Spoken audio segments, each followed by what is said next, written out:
नमस्कार मैत्रिणींनो, मनीषाज किचनमध्ये तुमचं खूप खूप स्वागत। आज मी बनवत आहे आषाढ स्पेशल अळूची गरगटी भाजी। चला तर मग रेसिपीला सुरुवात करूया।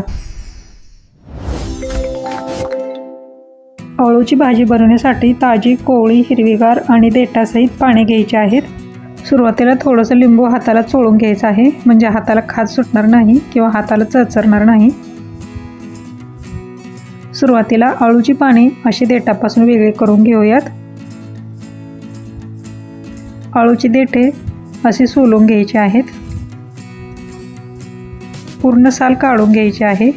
हे पहा, अशा पद्धतीने अळूच्या देठाची साल पूर्ण काढून घ्यायची आहे आणि निघालेली साल टाकून द्यायची आहे आणि असे बारीक तुकडे करून हे अळूची देठे आपण भाजीमध्ये टाकणार आहोत। अळूची पाने स्वच्छ धुवून घेतली आहेत आणि अशा पद्धतीने रोल करून बारीक चिरून घ्यायचे आहेत। अळूची पाने चिरून झाली आहेत।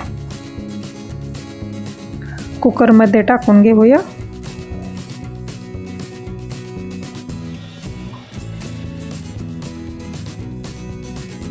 अळूच्या पानाचे देठे ही यामध्ये मी टाकून घेत आहे।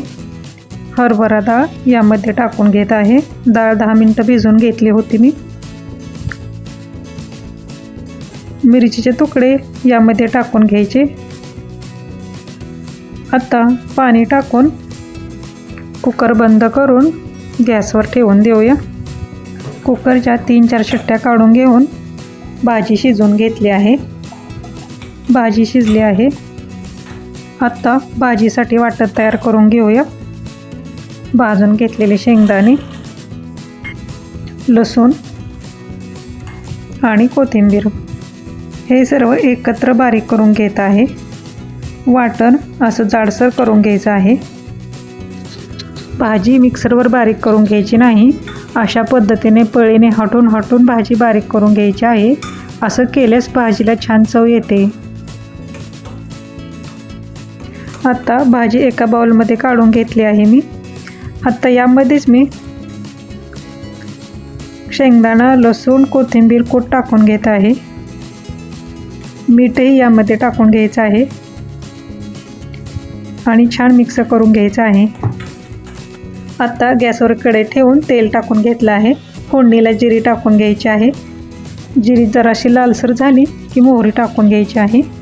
यामध्ये 2 चमचे बेसन पीठ मी टाकून घेतलं आहे। हळद टाकून घ्यायची आहे। हे जरासं परतून यामध्ये गरगटलेली भाजी मी टाकून घेत आहे।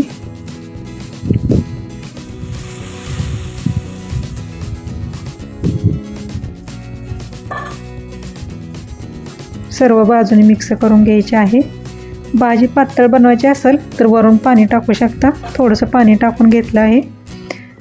भाजी टाकून झाल्यानंतर 5 मिनिटं मंद आचेवर शिजवून घ्यायची आहे। अशा पद्धतीने अळूची ही गरगटी भाजी बनवून तयार झाली आहे। रेसिपी आवडल्यास मनीषाज किचनला लाईक आणि सबस्क्राईब करा विसरू नका।